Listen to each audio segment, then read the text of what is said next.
Welcome to Parenting and Mental Health, another Wellness Wednesday from Bay Community Health. My name is Dr. Amanda Court, and I'm here to talk to you tonight about parenting and mental health. So I'm going to get right into it to honor the time for everyone else. I know that for many of us, school started this week, so we have kids in school, and we are navigating yet another school year. So I'm going to get right into it and I want to get started. So I'm going to share my screen.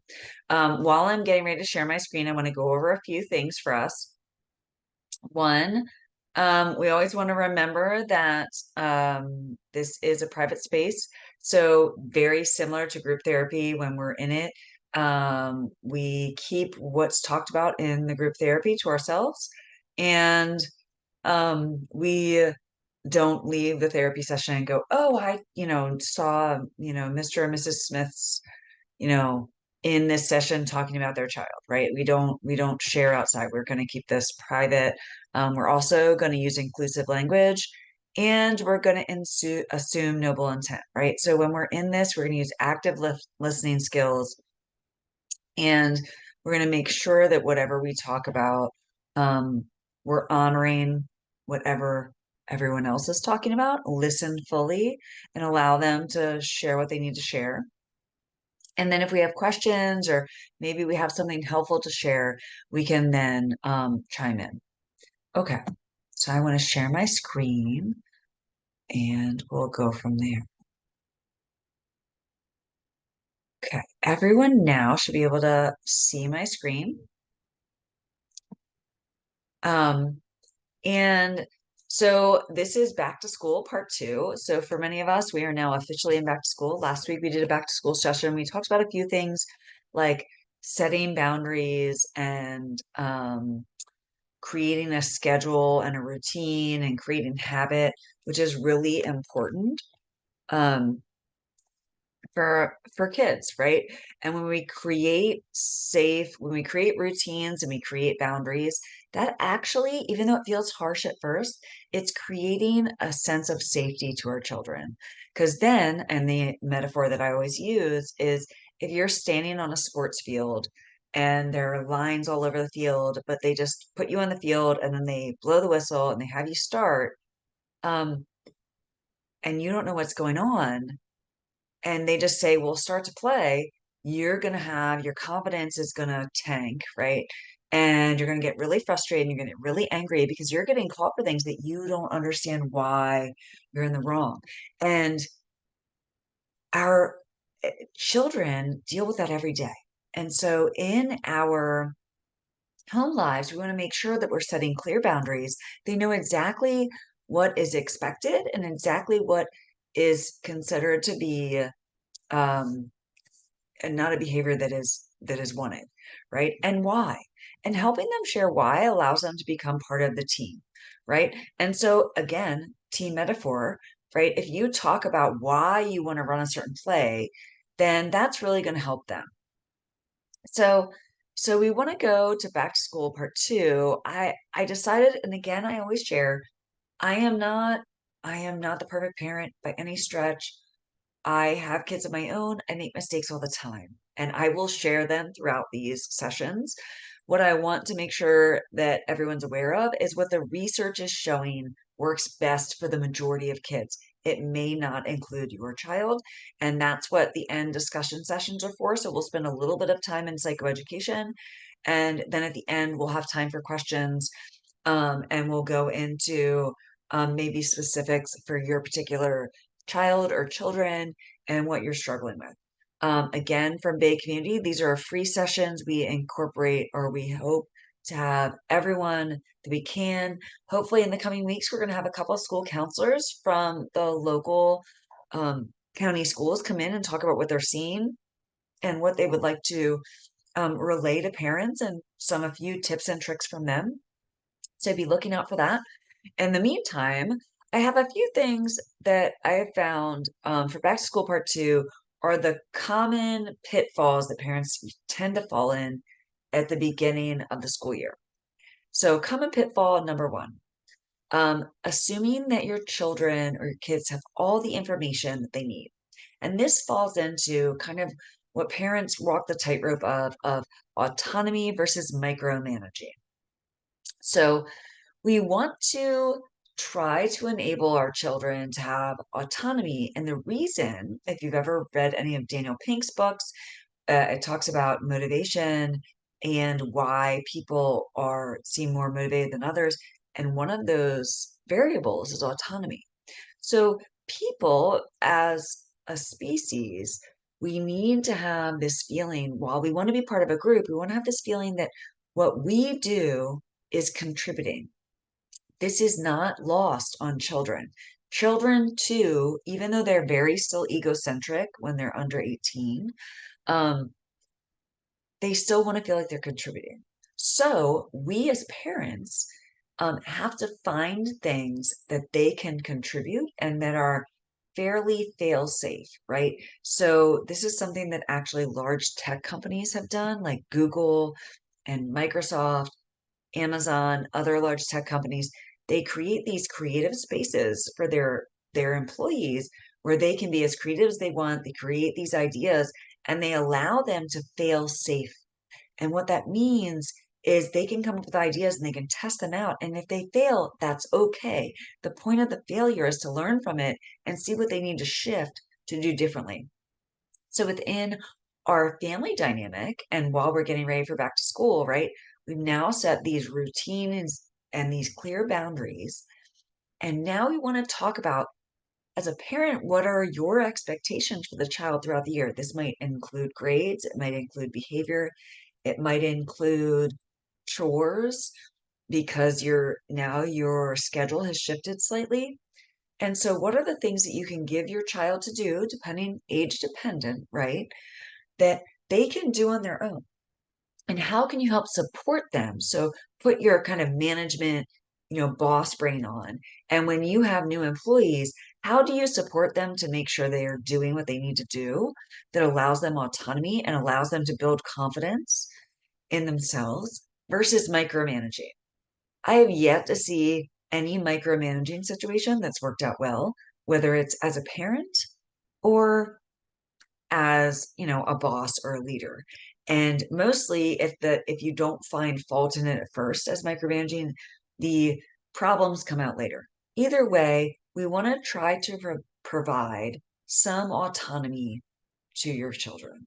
So our first activity involves taking a minute and what are some fail-safe activities that you can, speaking with your partner or anyone else in the family dynamic, what are some things that you can allow your kids to do in the house that allows them to feel safe? Maybe you have, you know, unbreakable plates for the small ones, right? The toddlers that they can put away that if they drop it, it's not a big deal, right? So they pick it up, they drop it. Oh, okay, try a little bit better next time. But they drop it, it's not a big deal. They can contribute. And then, and trying to find those fail-safe activities for each kid, again, age dependent. And then where can you expand the list? Where are some things you haven't quite thought of yet? All right, I'm going to make sure.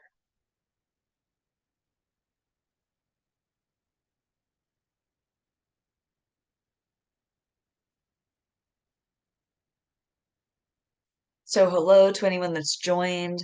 We're just starting on the back to school part 2, and we're talking about some common pitfalls that parents tend to have when they start the school year. Um, and the first one was talking about giving your child autonomy versus micromanaging. And my comment was, I've never seen, a situation where we've been a boss where micromanaging has gone well. Um, and we do that a lot when we're a parent. We tend to micromanage. And because it's easier, right? We just tell people what to do. We tell our kids what to do. And that seems easier than giving them a little bit of freedom. So the first thing to think about, or the first activity that we were just talking about was, where can you provide? This is something to think about, go over with your family, even ask your kids, depending on the age, where are some activities where they can contribute to the household? Where they fail safe, right? If they don't do it fully or they don't fully do what they need to do, that's okay. But they've still tried. It's still an activity they're participating in. We talked about, putting away unbreakable dishes, right? Those like composite dishes or whatever, or maybe it's making their bed. Even if they don't make their bed perfectly, they've attempted, the consequence is pretty low, right? And then we start to talk about school related things like doing their homework. Okay, they do it on their own first, and then maybe you have a period where you just go over it with them. So first, let them try it on their own, and allow them that autonomy, which will build their confidence and will help them feel like they're contributing to the household, which will make them feel really good. It'll also create more cohesion in the family. And then, you kind of go from there. So that's the first one that parents kind of fall into. And again, this is not a judgment space. I too, whenever I get stressed out or even not, right, I tend to dictate and say, you need to do this and kind of hover over and sometimes we need to realize that we need to back away from kind of being helicoptering and allow our children to try it without us giving information on the regular. I relate this to I've noticed lately in my kids' sports events, they've now had games that are silent, where the parents are not allowed to, even if the parents just saying like, "Hey, somebody's open," they don't let the parents talk at all because they want the children to try and figure out how to play the game with them with their own self-talking environment. It's just an example of how like kind of backing away and allowing kids to fail safe can be something really important to their growth. So that was kind of the first one. The second one is thinking out loud versus acting out. I was trying to find a way to make this as a this versus that. But basically what this is it's the start of a new school year. It's change, right? We all, this again, no judgment. We all get anxious when there's change. And that's normal and that is okay. What we want to remember as parents that especially when our kids are around us, every moment is a teaching moment, and the way we model our behavior, the way we model our emotional changes, the way we interact with others, the kids are paying attention to. So when you're getting frustrated, and this is for those of you that have worked with me before, you've heard me talk about this before. Think out loud versus acting out or reacting, right? So maybe you're really upset or frustrated with the fact that you did try and give your child autonomy to pick their snack after school, and before dinner, and they picked out, they found like a candy bar or something. And you're a little upset about that. And now you're thinking, oh gosh, they're not going to eat the dinner that they need to eat. And you're a little annoyed, right? And maybe there were other things that kind of compounded that. Maybe work was a little stressful, or you dealt with some other things that were very difficult. So you just get angry or you project that anxiety, that frustration onto the child instead. And this, it's not easy, but once you get in the practice of it, can be really powerful. Just projecting when that happens.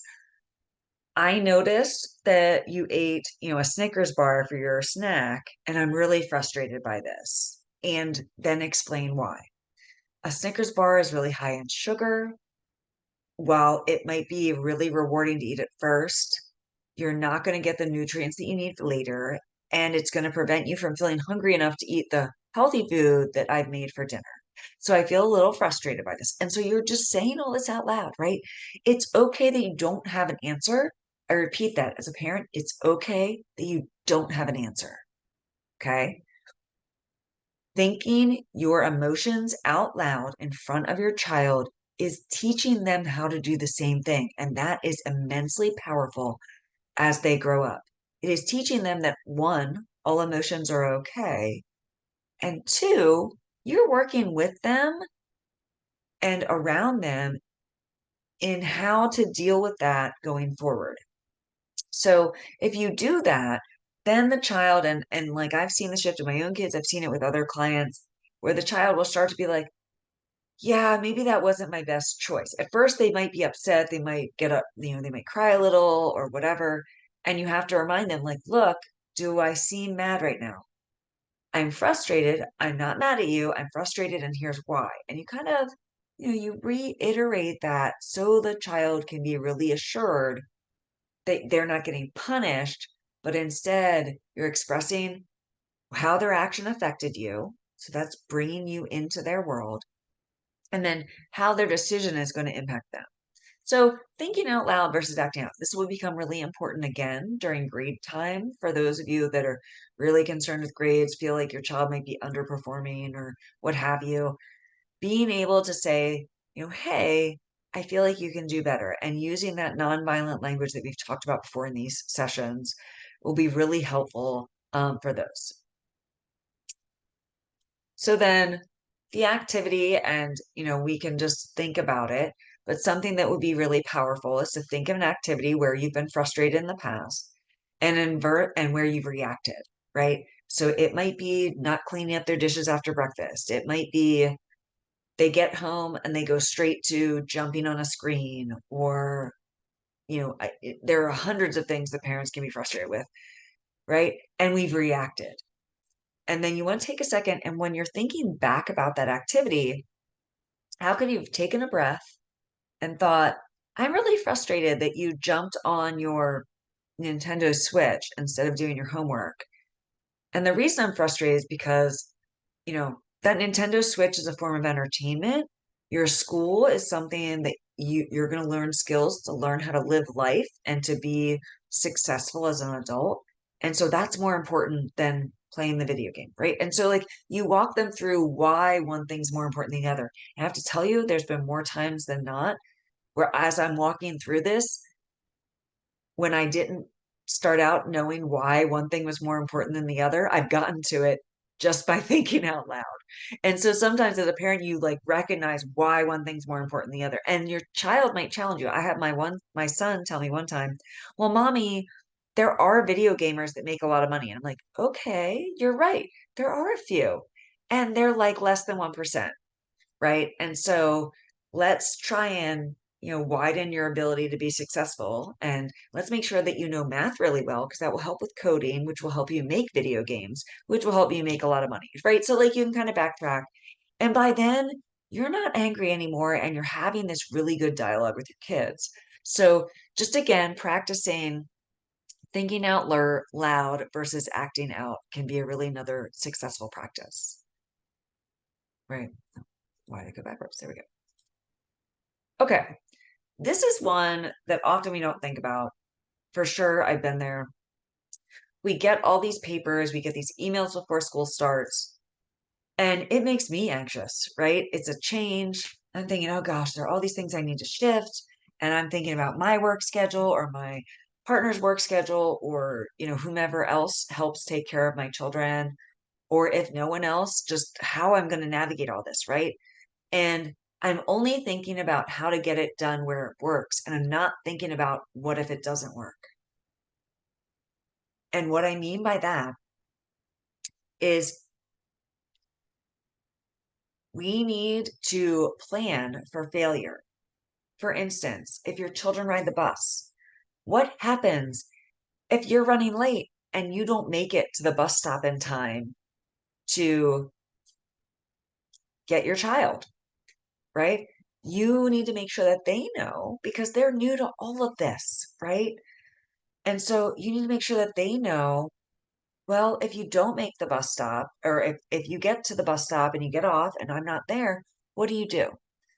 Depending on your neighborhood, you're going to have, or where you live, you're going to have a very different answer to that. But you have an answer, right? So let them know. Maybe there are other situations, like if your child has certain situations in school where they struggle and you're teaching them how to do something where they do it well, but there's the day that it doesn't go well. Okay, well, think about that ahead of time. And if this doesn't go well, right? If maybe there's a particular child um in the grade where your child is that has always kind of like been a trigger point or a button for your child. If that child starts to push your buttons, how do you react? Right? Like, how do you deal with this where you're not getting in trouble? Or maybe it's, you know, you're home and mommy and daddy aren't there, or whomever, like the caregivers aren't there to tell you to do your homework. What are you supposed to do? So this ties back to routine a lot, right? So the more routine and the more habit that are in place, the more they're going to be set to continue to do it, even if you're not there to remind them. But then if the routine is altered because of something, now maybe you don't need to go over earthquakes and tornadoes, right? Those are grandiose things. But some of the things, and you might want to think about that might happen more on the regular. And we all have them. And so the next thing you want to think about is just taking a moment to think about situations where things might go awry. It might be bus stops, it might be practice, it might be dinner or homework or even bedtime, right? There might be moments where a lot of us work remotely. So if you have a work call suddenly during bedtime, how do you handle that? What are the fail stops that you can put into place to help your child still be successful? And this ties back to the autonomy one. If you can tell them, if this goes wrong, this is what we should do so that you're safe and you're doing what you need to do, that's going to make your kid feel really successful and it's going to add to their confidence level. They're going to feel so proud of themselves when they're able to get home from the bus stop on their own, or they're able to, you know, tell the coach at the end of practice, hey, I need to get a ride home. My parents aren't here. Can you help me? And can you text my parents? Awesome, right? And how much better are you going to feel that your kid remembers to do that? So these are just little things. Sometimes it's hard and stressful to think about what might fail. This isn't meant to be anxiety inducing. Instead, it's meant to think about it while you're grounded and everything's good. And this can be fun for your kids. What could go wrong when these things happen, right? So think about those things that might go wrong and with your kids or without, in a very grounded, happy place. And then just brainstorm and think about what might be a different solution. And that can be really successful. It's not unlike when, your kids come home and say, hey, we just had a fire safety lesson. And we have to think about what if there's a fire in our house. And I know for me, the first time that came home, I'm like, a fire? God, I don't know what to do in my house if there's a fire. Really good thing to think about. So you just think about it. And then your kids feel good because they contributed to what if this happens? What do we do? And now they know. So they'll be more confident if they have to interact, have to go through that. Okay. The next one. I am so guilty of this, first to admit it, signing up our kids for too many activities. I am the first to say, because I'm someone that likes to stay busy. So I love my kids to be busy. And sometimes you have to realize that everyone has a different threshold for cognitive load or physical, energy expenditure. So signing up for kids for too many activities. I also am guilty because I grew up in a really rural area where there wasn't a lot of opportunity. So now I'm in this environment where there's so much opportunity and I've signed my kids up for everything and they get completely overwhelmed and they hate everything. Well, we don't really want that, right? So we don't want our kids to be signed up for so many things that they become overwhelmed and disengaged from everything, or they're so exhausted. And I've seen children in this situation where they're, getting super focused on a sport where they're doing it, and I'm talking about an elementary school kid where they're going to practice every night as a third grader. And yet they still have other activities and yet they still have other clubs and they're doing all these things. And then they're just kind of miserable in all of it. So this is again not a criticism, but it's a chance to just be really aware and to look back and say, hey, am I noticing a point where my kids or even myself, I'm so busy running around that none of us are enjoying anything? And so the next thing we want to think about, and kind of a side activity, is, you know, do you and your kids and or your kids have any downtime? If the answer is no, then take a deep breath and really take a moment to think, are there one or two things that I myself, so this isn't just an activity for the kids, but I myself can drop and or something that my kids can drop? I would be hard pressed for anyone to answer, there's nothing my kids can drop, right? Especially when they're younger. Remember, there's so many more years where they can learn how to do a certain thing. They don't need to play the same sport every year. Getting them involved in different things. Now, if they love it, that's probably not the thing that should be cut or dropped, right? But if they were iffy about it, and I've definitely been there where I'm like, oh, they're not loving their piano lesson, but I want them to keep doing it because I want them to know how to play an instrument. Well, maybe I have to weigh, well, they're also doing these six other things, so I need to drop one. So this is just a chance for you to make a list of the things, all the activities their kids are doing, and maybe prioritize them of like, not only just from like what seems most important to least important, but also what your child enjoys the most to what they enjoy the least. And see where those things intersect, and that will help you understand what could possibly be cut. And then, secondarily, what I want to bring up is that boredom, and research shows that boredom is actually where we are the most creative. So, allowing kids to be bored, and I think, as I think about my own childhood, I didn't have video games and instant access to something that was going to stimulate me all the time. So I would be forced to go outside and play. So for those of you that can remember that, going outside and playing, right? And what did you do? You like made something, right? Like you created something. And what that taught us to do is learn how to be curious. And curious is really important to lifelong learning and lifelong pursuit of happiness, because when we're curious about something, it allows us to find purpose. So fostering curiosity, and when that's the strongest is often when children are bored. It fosters good question asking. So, a comment that my daughter happens to hate, she'll walk up to me and say, "Mommy, I'm bored." I'm like, "Great. This is when you're the most creative." And she now rolls her eyes at me. But you know what? She knows that's coming, and she doesn't say a word about being bored ever again, and she finds something to do. Maybe that's not the tactic you take with your child. I learned that from someone else. There are other things like making a jar called a board jar, and you just create a bunch of activities. And I actually at the end have a few resources I'll share. And you can look these up on the internet as well. When kids are bored, what can they do? And they can pick out a paper from a jar, and that's what they get to do. And so if they're bored, they have to pick something out of the jar, and then they're kind of said there, well, you have to do this, right? And maybe it's an if then, like, well, okay, if you spend 30 minutes doing this, the activity that's on this piece of paper, then you can go play a video game, or then you can go do this other thing. Um, and that's just going to teach your child, one, to delay gratification of something they know it's instantly gratifying, but two, it's going to ask them to be creative for a little while when they otherwise wouldn't have had to be. So even though it's really hard for parents, I know it's so much easier to like turn on the TV or give them the tablet because we're stressed out, and I get it. And so just something to think about is, if you create like a board jar, what are ways that you can possibly give your child alternatives to that? I even know some former clients, they had a little bit of land where the kids could go outside. They basically like lock them outside. They're like, nope, when you get home from school, you're not allowed in until, this time. Um, and you know what? Those kids are doing pretty well. They have become pretty self-sufficient. They seem to have a good, healthy creativity.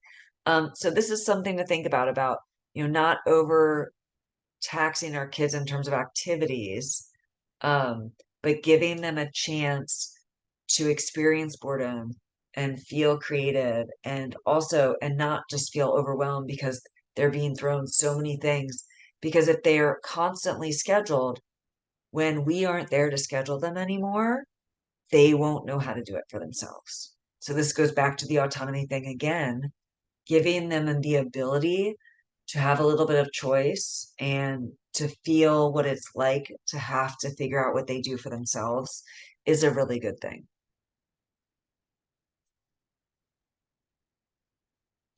So we're zooming through these. The next one is just forgetting to schedule family time as a top priority.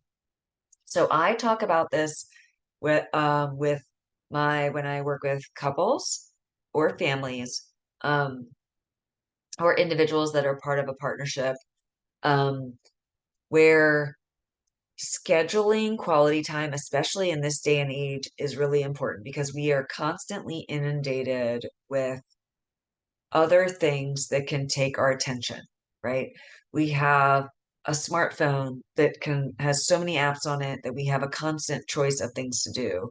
We have um, instant access to any type of music that we want. We have, you know, Fire TVs and cable and on demand movies and shows. And so we really, going back to the bored versus overly engaged, even as adults we've kind of experienced this, like we constantly have something that can entertain us when um we don't want anything else. And so because of that, sometimes we kind of forget to schedule time to be together. A common one that most people will, or some people will remember, is we have a family dinner. Great. So something that's been in the research is it quality time versus quantity? And the research is kind of showing that it's a little bit of both. Now, if quantity is really hard, maybe you have a very demanding job that takes a lot of your time, then and you're not home a lot. Okay, then that quality time will be really important for you. Um, you want to make sure that when you are home and you are around your kids, that you are completely and totally engaged with them. Also with your partner, right? I talk about this with partners all the time. You know, and something I've recommended often is something called a State of the Union, or it could also be called just a family meeting. You schedule it once a week. It is sacred. Okay. You have this time. Maybe it's over a meal, maybe it isn't, but you sit down, you talk about the schedule for the week, right? What's about to happen that week. And for families that have kids, this is such a great way to foster better communication. You sit down and you talk about what is going to happen for that week, right? And everyone gets to contribute. And maybe for some people, they have, online shared calendars they use. Other people have paper calendars that they hang up like in their kitchen or somewhere in their house where everybody can see it. And they double check that calendars. They go over everything that's going to happen for that week. Then they talk about, well, what worked really well the week before. This is a chance to create positive reinforcement for your partner and for your kids. It works for everyone. You talk about, when you came home and took your shoes off right away and sat down and did your homework, that made mommy really proud. I was so excited that you did that because that's so important for you to get your homework done first because your homework's a priority. And then I was more than happy to let you play on your video games for however long, right? Or with a partner, like, hey, when you like made me a cup of coffee in the morning before I came downstairs, it showed me that you loved me. And even though it was a really small thing, like it made me feel really good, right? So I talk about this a lot in these family dynamics because talking about what went well is the positive reinforcement. And positive reinforcement has been shown to keep a behavior or reinforce a behavior and keep that behavior going longer than any negative reinforcement. Negative reinforcement can sometimes work in the short term, but it fades quickly. Positive reinforcement, on the other hand, will last longer. So we really want to make sure we always talk about what went well. And be free and open to ask your kids what went well. They might say, it was really fun to have my friend over that night, right? And then you can talk about maybe why your friend can't come over every night and how they can, earn time to have with that friend again, or why they got that time, right? Like it's a really good conversation starter. The other thing, so there's always three things, right? It's your schedule, what went well, and not what went poorly, but what you want to improve upon. So maybe it goes back to, you know, I've asked you in the morning to make your bed and brush your teeth before you come downstairs. And you've been okay at it. I'd like us to improve that. And maybe your kids come back and say, well, you don't make your bed either. And you're like, you know what? You're right. I don't. And I can make my bed in the morning too. Whatever it is, and this is I do this a lot with couples, that chance to both every person at the table at these family meetings get to bring up what went well, what's on the calendar, and what needs improvement. Everybody. So everyone gets a chance to bring it up. And sometimes it's interesting. It might be, hey, it's really frustrating that you don't call me before you come home from work because I want to know. It gives me time to plan. Or for the kids, I was a little frustrated that when I was watching you at practice the other day, you weren't fully paying attention. Okay. And then you talk through it. And it's done at a time when you're all grounded. And why this works really well is because instead of waiting until the kid does something wrong and then you're like, we have to have a family meeting.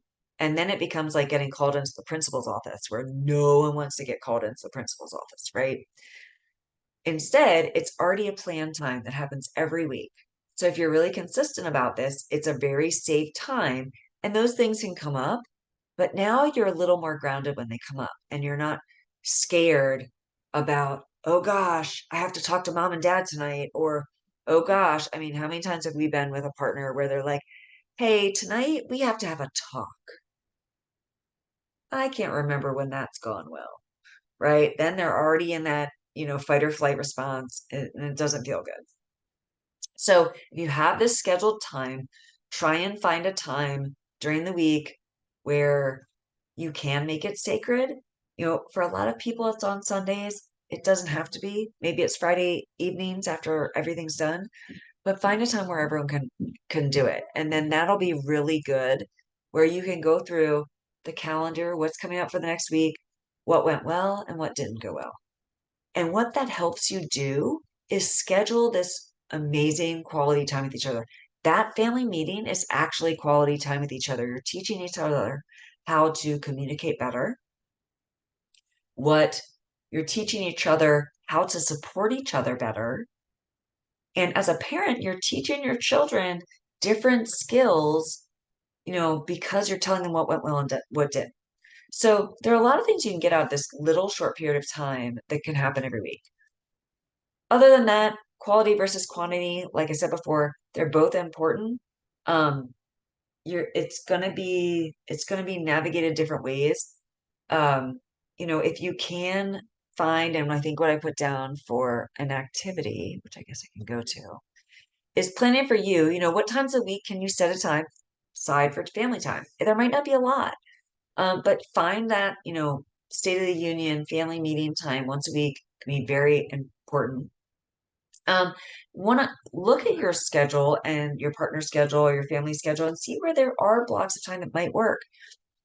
It might be unusual time, right? Not traditional. And kind of think about it and think about how you can make that work.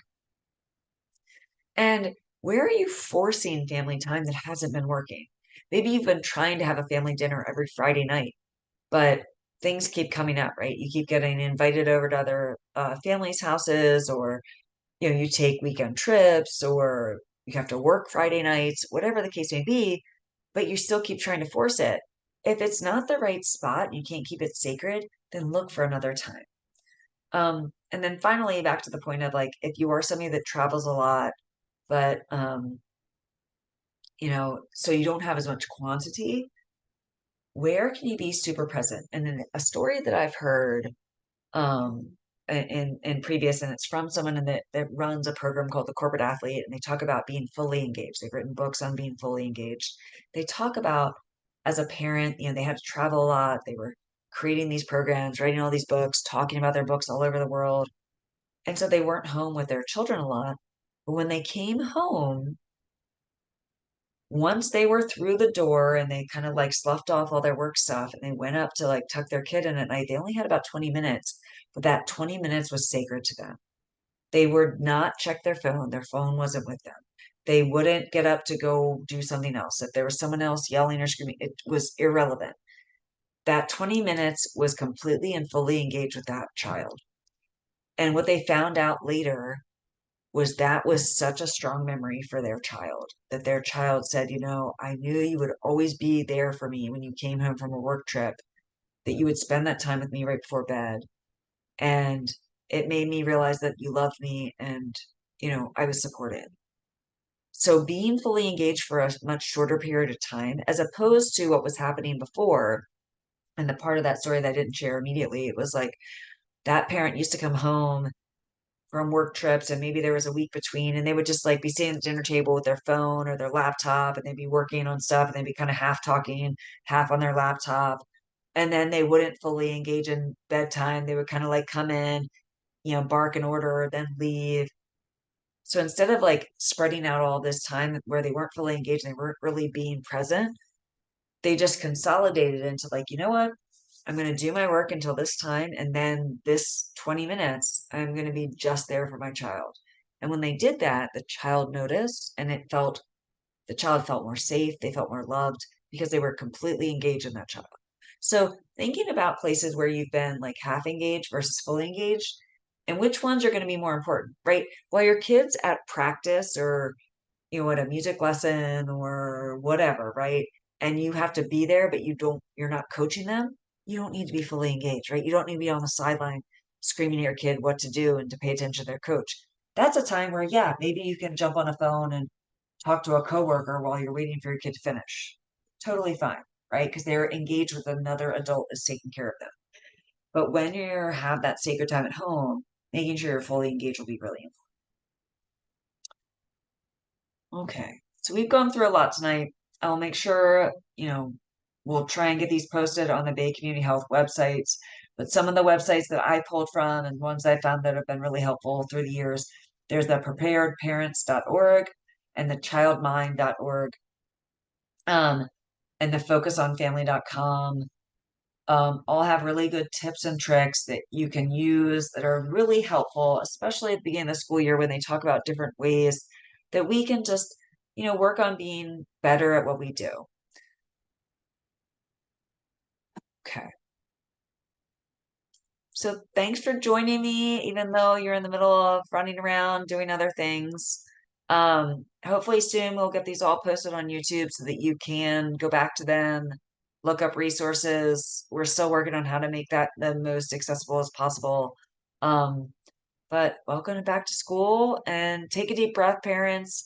The good news, other research that I didn't share tonight, but wanted to share, is that, as parents, nature versus nurture, it's still always a battle. So like, yes, we can be present, we can do all the right things, and your child might perceive it differently. So parents, take a breather. You are not the end all be all to who your child is going to become, right? It's not just on you. There's so many other variables, and you can just do the best that you can do, right? Stay within your locus of control. You can only control yourself and how you react.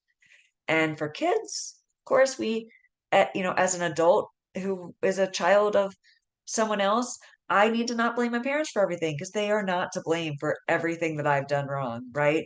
I have to take ownership for it as well. So again, just a reminder to take a breath. You're doing the best that you can with what you have, and we're in it together. So as you have questions, bring them to us, and we'll talk about those next time. Have a great week, and I'll see you again soon.